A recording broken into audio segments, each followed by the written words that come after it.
Hey y'all, it's Lisa with the Heartbeat of Hope.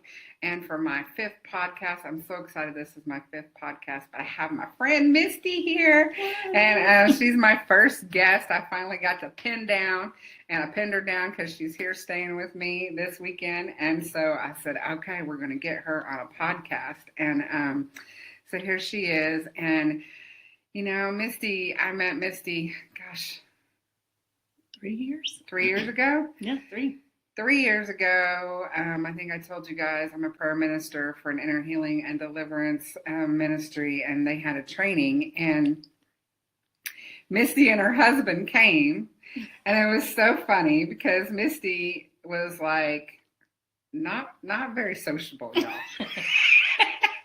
Her husband was like, hello, I'm here. I want to do this and I need to learn. And he was all like, and I thought, oh, here's this dude again. Like, he's just all Mr. Ball of energy.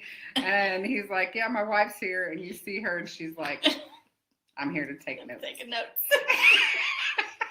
I brought him.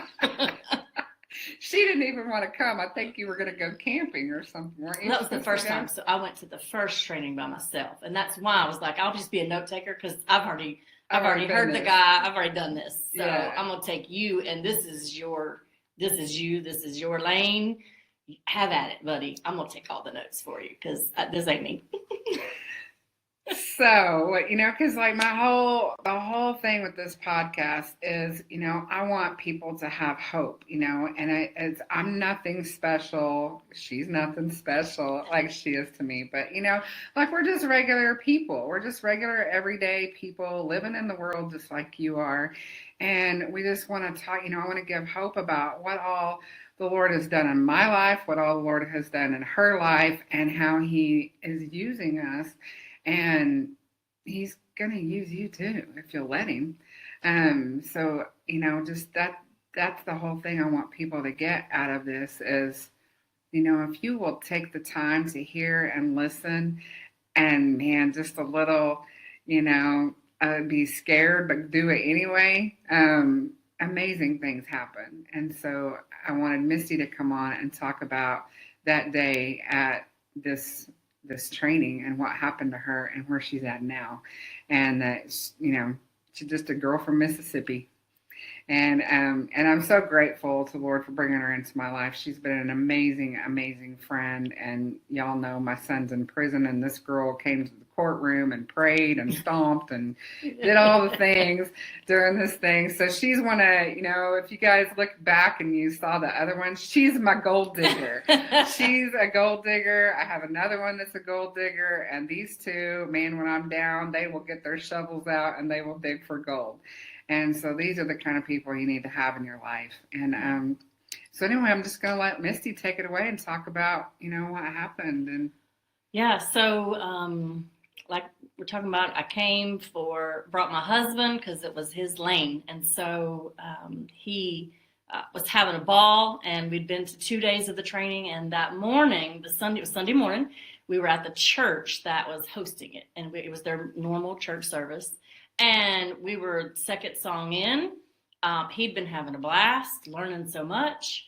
So the second song in, I was singing the words on the screen. I was not singing any with any more intent than I normally do. And the second song in, we got to the chorus, and when you hear people talk about I had a vision, I had a vision. I wasn't seeking a vision. I brought my husband for all this stuff.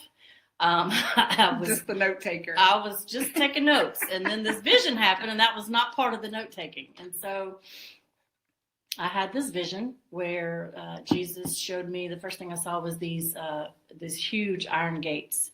And the poles were so big, I couldn't even wrap my hands around them. And then in the vision, I just knew what I was supposed to do. And I walked up and I picked up on these bars that I couldn't even wrap my hands around. And they just, the hinges broke off. Normally with a gate, you push it or pull it, but I just knew to pick up, and I picked up, and the hinges broke, and I tossed it over my shoulder.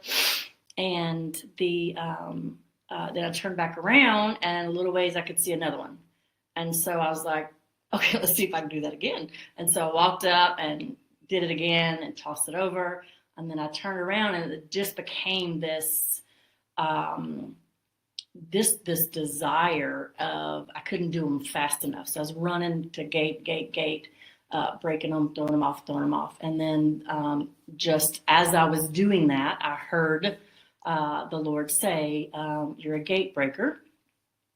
You are not on the defensive, you are on the offensive. Gate breaker. Yes, a gate breaker. And then he said, then the Bible verse, he's like, he said, you will spend the rest of your life helping people take back strongholds and breaking gates so that the gates of hell will not prevail against them. And I just broke. I just started bawling, and I'm not the baller. I'm not She's not, y'all. I'm not the crier. I'm not the emotional one. But her husband is, but she's not. Yeah. And I just bawled like the whole. I don't know what the pastor talked about. God bless him. I'm sure it was great. But I did not. I sat down and I was writing down everything I had just seen. It was so. It's never happened to you. It's just so surreal. And so I was like, that just happened. So I was writing down as much as I could. And was this the first day of training? It was day 3. Day 3. So we'd done day 1, day 2, and then the morning of, we used to be on Sunday morning, and we were at the church service.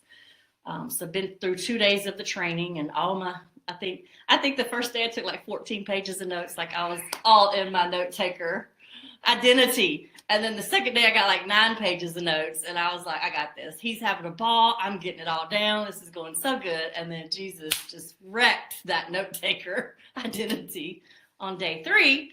And then I don't think I got 2 notes the rest of day 3 or 4, because then then Jesus, that boy, he had me. What was the song? So the song, it's called Build My Life. Oh. And it was the chorus of it. I can't remember the verse right now off the top of my head, but it was the chorus of it. Wasn't it the words in it were something about seeing? Yes. Yeah. Yes. Yeah. The words in the chorus talk about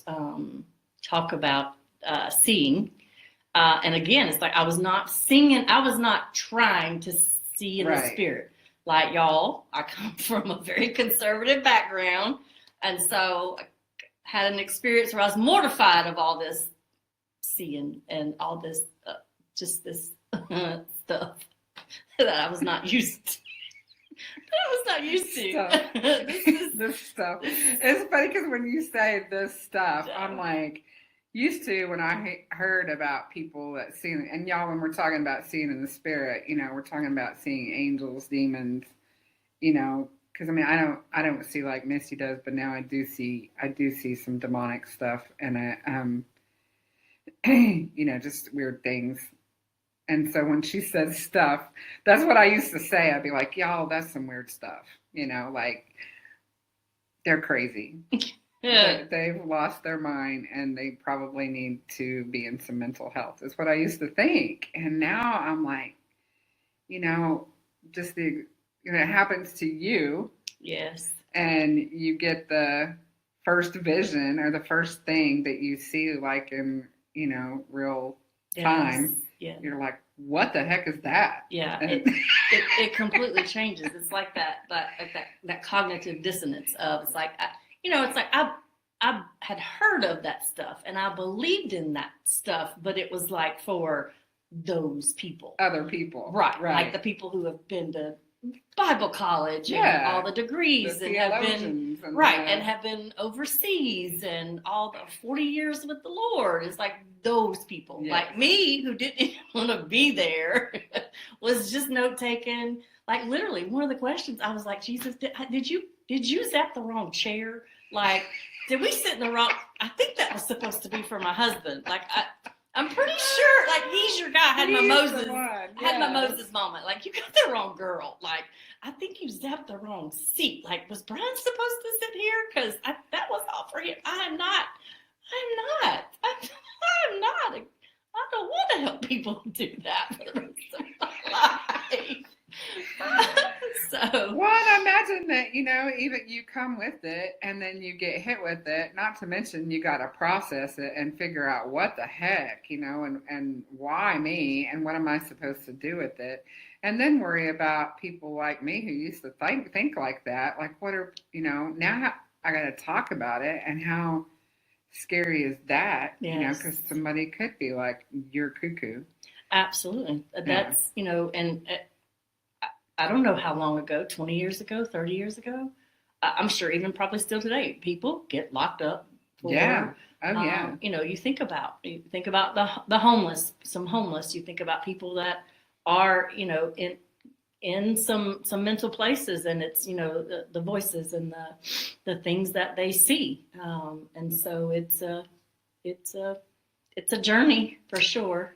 I'm a true believer in it because now just hearing her stories and the impact of what they are. Then the few things that I do see, and then y'all with my son in prison, these people get on the phone and these guys are demonized. Some of them are demonized, and I got on the phone with one guy that was surrounded by demons, and he saw them, and I'm like, this poor man is demonized. He sees the demons, and he just keeps getting thrown in prison, because he isn't getting help. And I believe that's the prisons, the mental institutions, all of these places are filled up with people that are really seeing in the spirit, being demonized, and aren't getting help, Yeah.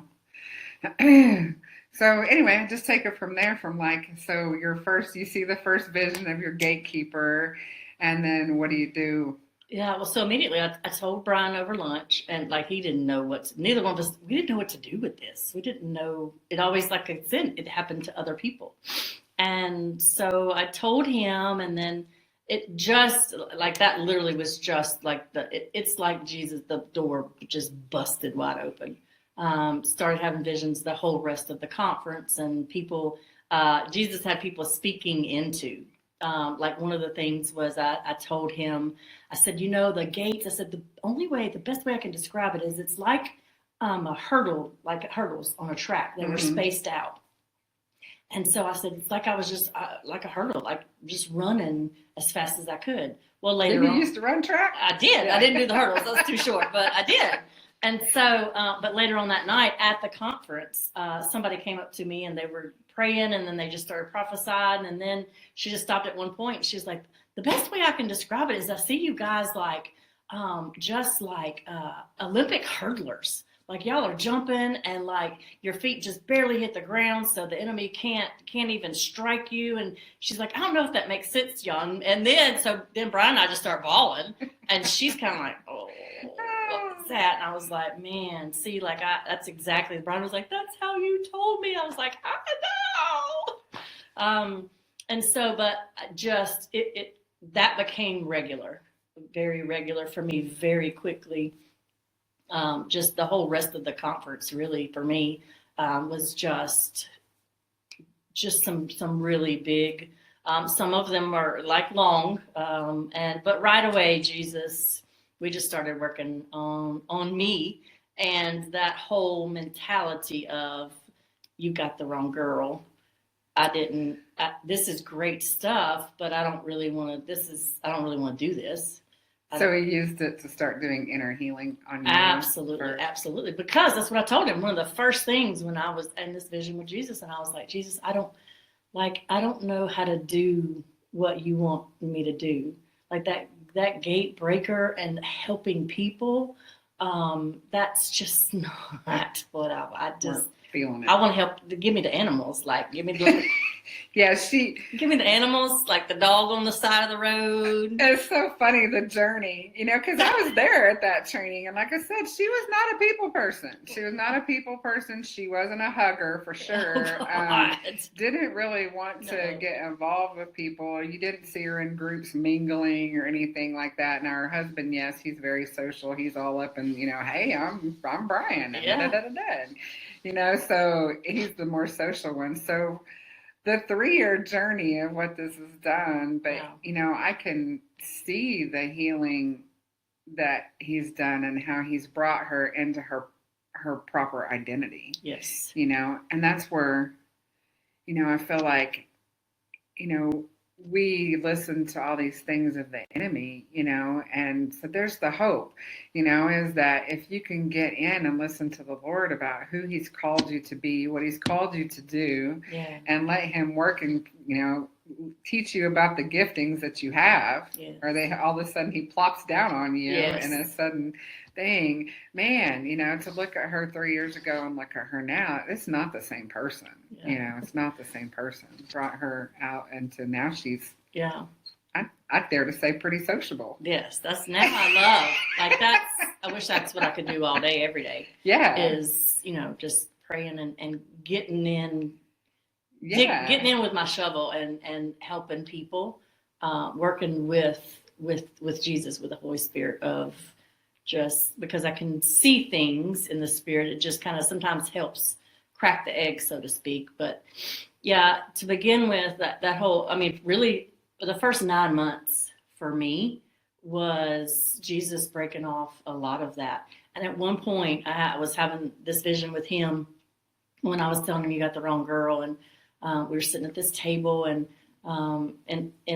He told me, He said, that's not how I see you. He said, that's not, you keep saying that's who you are. He said, that's not who you are. He said, that's what He has told you your whole life. And He just kind of pointed across the table. And then I looked, and there was this wall of glass, like probably 6 inches thick. It's just beautiful, shimmery. And there's this creature on the other side. And it's like that creature he was just furious that he was having to watch as Jesus spoke identity, was pointing out to me, because I was like, Jesus, I don't want to help. What was the creature? It looked like it was like a demon. If you could imagine a demonic lion-like creature, big, black, and big mane. The face had mostly teeth on it. The paws were more like talons, black, just ashy, but just like the anger. Like when Jesus would, tell me that, when He was telling me, He's like, that's not who you are. That's who He told you to be. And it's like the creature, He would just attack the glass. He was furious that Jesus was loving on me and that I was listening. I felt like He was doing everything He could to get me to look His way. And when Jesus pointed and I looked, and then I saw Him, and then it's like I was just sitting here and I was like, oh, what? So like all that was coming from Him. And then Jesus, in the vision, Jesus said, watch this. And He repeated the words He had just said to me. And as He was saying how much He loved me and He was proud of me and couldn't wait to do this with me, like the creature just went insane. And I was like, oh my goodness. And so then I turned my gaze back to Him, and the rest of it, but that's when I said, I was like, Jesus, I don't know how. I've spent a lifetime. How do you not listen to that creature? Right. I was 45 years old. It was like 45 years. I was raised very athletic. And I think with that comes competition. Just everybody, even teammates, even when you're in some team sports, even the teammates are competition. And so it's like even some, teammates, your best friends, people you're pulling for. It's like, all right, come on, I need y'all to do good, but you could finish behind me. Come on, I need you at your best, but I need it to be not as good as me. Look at my back, right? You see me go. Just stay close, but just watch my back. And so it's like that competition mentality. And so everybody, even friends, right? And that's what it's just what the enemy does with things. It's not like people taught me to not, it's just what the enemy did with me in the competition. And that's how I've always just viewed everybody. And I've always been a very competitive person. And so that's what I was sitting there telling Jesus. And I was like, I don't even know. I can't even wrap my mind around. Like, I see people doing it. And Brian is your guy. Like, he wants to help people. And so, like, I again, the whole, like, I think you missed seats that day. I don't know. It wasn't me. Didn't. Right. And so then, but that's what he was like. He said, that's who He's been telling you. You were your whole life. Wow. He's like, that is not how I see you at all. And then He spent like the next just 9 months of showing me and telling how He sees me. And He would do it in situations where there'd be a time where, if I was trying to take on something, right? Be that competitive, that, go at something headstrong. He'd pull me in a vision real quick and be like, that's you trying to let him tell you that you can do this.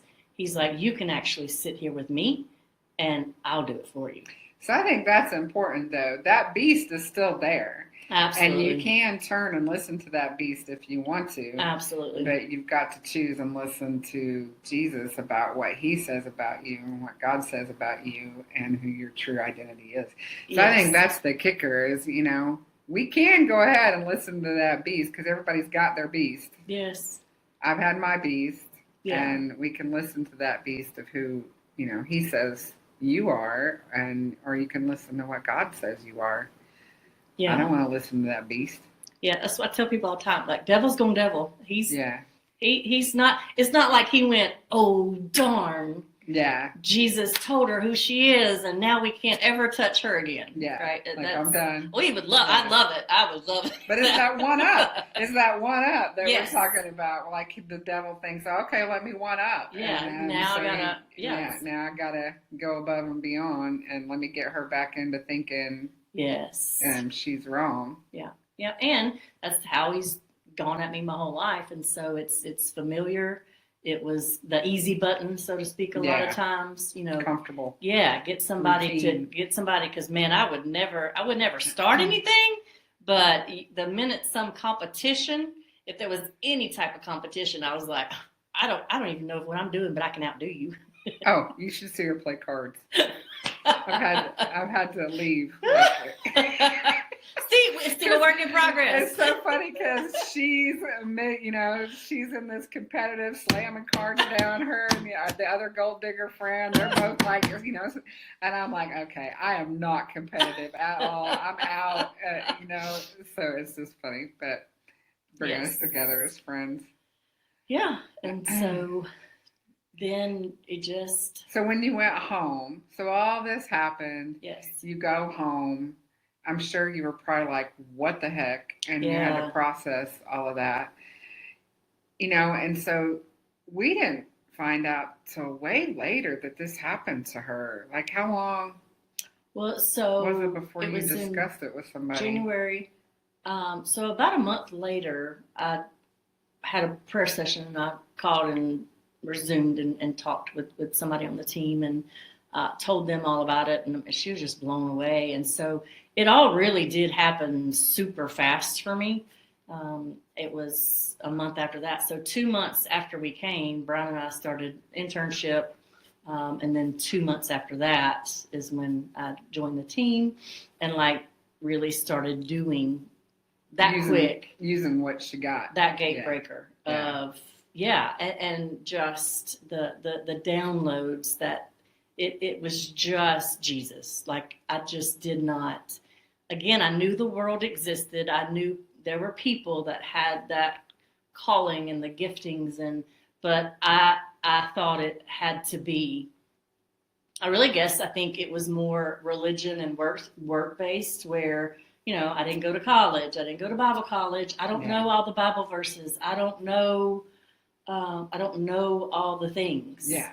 But I feel like for me, I feel like there's a space and a place for when you don't know what you're doing. For me, Jesus will put me in rooms and I'll be like, in the world am I? Why am I here? No idea what I'm doing here. And for me, it's almost like Jesus loves putting me in rooms where I have no idea what I'm doing. Because what I do is I'll be like, Jesus, I don't know what you have to do in this room. I have no idea. So you better tell me. You got to tell me what to do. Yeah. Right. And so I feel like in a way it's that because I don't have so much knowledge, I don't default to my knowledge. I default to, Jesus, what do you want me to do? Well, and I wanted to back up to that because I feel like that's a very common attack of the enemy is to make people think you're not good enough to get out and teach people about me or, because that was an attack on me is, I still don't know the Bible. I mean, if you need an address in the Bible, I'm going to hit Google because, yes, I know some verses, by heart and things like that. But, you wanted to get into you're expecting a theological conversation out of me, but you want to talk about supernatural and things like that and encounters with Jesus, and I'm all, and then I know he's done this 1,000 times. Like, he'll say something and then I'm like, oh, that's in the Bible. Yeah. And you Google it, and sure is, that's in the Bible. Thank you, Jesus. That was in the Bible. So I just want to say that's hope for you guys, because I'm sure that the enemy is probably telling y'all that, you're not smart enough, or you don't have the education, or you don't have this, or you don't have that. Don't listen to that beast that's over there telling you that, because, here's two girls right here. I'm a small town girl from Oklahoma. She's from Mississippi. I have a nursing education, but I don't have a Bible education. I didn't even go to church until I was in my 30s, So he can, and I really feel like that's the people he really wants to use. Yeah, there's been. He uses everybody, but I think he really likes to try to use that don't know, that have to rely on what he's telling them. Yeah. And yes, the Bible is great. I'm not saying put your Bible down, so that's not what I'm saying. But that his relationship is the priority, and then he pulls the word into it. And yeah. Well, and just like that. So again, I don't know the address, but there's a Bible verse that talks about, don't be worried about what you're going to say, because he will provide it in the moment. He will provide it. And so, and one of my favorite Bible scenes in helping people, and I was just talking with a lady about that this week, was the temptation in the wilderness, and how the enemy came at Jesus, with the temptations. And what I love, first off, is I love that he did it 3 times, because a lot of times people think, oh, well, I dealt with that. Mm-hmm. I dealt with that, but he keeps coming at me. Sometimes people think, and the enemy really kind of has us thinking, well, I broke agreement, I got rid of, but the enemy keeps coming at me, so I must not have done it right. Right. And I'm like, that's not biblical. Look, he came at Jesus at least 3 times. Right? And so that's, not that 3's a magical number, but he came at Jesus multiple times. When one of them didn't work, when Jesus stood up, he's like, okay, let me try this. And so if the enemy comes at you and you feel like, God, he's coming at me on every side, well, that's biblical. He came at break Jesus. Through means you've got to break through something. You've got to. So a lot of times you're breaking something. First hit isn't going to work. Yes. And the other thing that I love, and I pointed out to her, because this is exactly what we talked about, was she felt like, because she didn't know to every word of the Bible verse and where it was. And I was like, go back and look at that. Like, the devil didn't go, well, in Genesis, right? It says, and when Jesus answered, he just said, it is written. He didn't say, it is written in Genesis 24. Right. Because we're we the put ones. The numbers in there in the book, yeah. Yes. And so I was like, that lie is that's a lie. It's not biblical. And so it's like, I might can quote you a phrase of it and paraphrase it, then I'll look it up and I'll Google it and we'll get the whole exact thing. But you don't, that's just a lie. And it goes to that attack of, you're not qualified. Right. You're not worthy to be taking on these demons because you can't spout. Just like Moses, I stutter and you've got the wrong person. Yep. I can't talk right. And now you got me talking to all these people. Yes. And so, it's just I feel like a lot of that knowing, right? The Bible talks about my people perish for lack of knowledge. A lot of that knowing how the enemy comes at you. Yeah. Knowing what he's been telling you all this stuff your whole life. Yeah. And it's just the sitting and allowing Jesus to point that out to you, and then allowing him to talk to you about how he sees you and the things he wants to do with you and how he wants you to help others. It's just, that's that choice that you have to make. And it's just completely life changing. Really because is. I used to be so kind of judgmental, like the whole, I don't know about that, you know.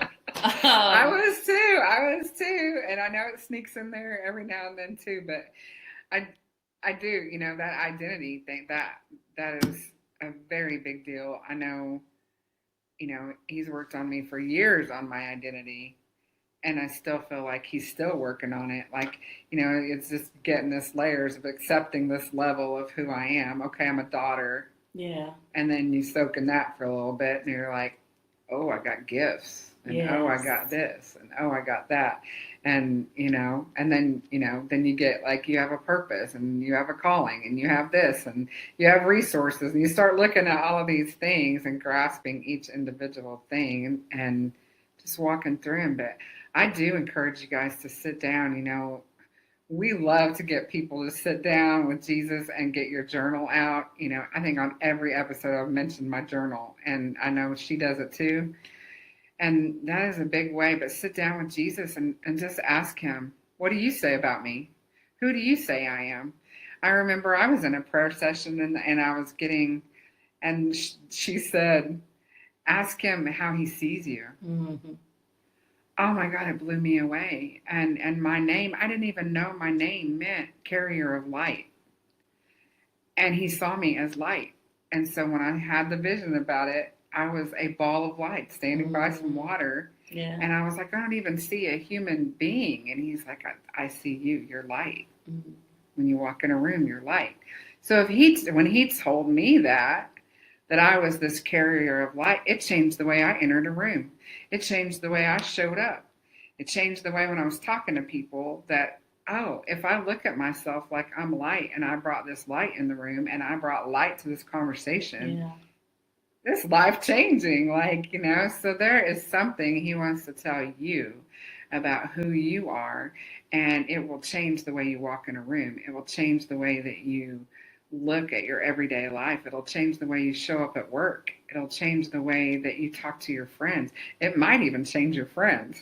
It might get you a whole new group of friends. It did for me. It might. So anyway, I want to wrap this up. Me and Misty can talk forever. And so, I try to be very respectful of time and keep this around 30 minutes because I know I don't want to lose y'all's attention. I know anything longer than 30 minutes, I'm like, okay, see ya. But I do. So the journey from the church where she got hit with this gift, she is now a published author. So show them your book. Journey to Seeing by Misty. And I'm going to post her link. She has a ministry called Just One Grain Ministries. Mm-hmm. I'm going to put the link in here so that if you guys want to order the book. But what I want to tell you about the book is, so she sent this to me as it hadn't been published or anything yet, because I love a book with some activations. Don't bring me in and just have me read your stuff. Teach me how to do it. I'm the how-to girl, activate me and, prayer for something, give me something and show me how to do this myself. Activations. And she's got journal spaces. Yes. In you here. Can write down. And then there's a doodle space for you, all the drawers, people that see visions, and there is some activations in there that I know. One of them was write down the lyrics of a worship song, mm-hmm. and then visualize it to practice yourself seeing, because everybody can see. They may not see. She sees angels. You see demons, right? Yeah. I don't know, Jesus, I don't really think that's fair that I just see the demons. I would like to see some angels, but but I also think it's a process and people get different things, so you can't compare like I just did. You can't compare with this about what she sees and what I see. So, but everybody can see in the spirit and have visions. And so this book will help you activate that and open up that, what would you call that? That just visual. The visual and the communication with the Lord. Because he's the one that gave us the imagination. And so it's just a lot of it is belief that, we can't or don't, or Yeah, religion, you're going to have to believe or, that you can see. That's, if you don't believe that it's for you, that's and going to be a block. The questioning, oh, that's just me. That's just, a lot of that's just the enemy trying to take that from you.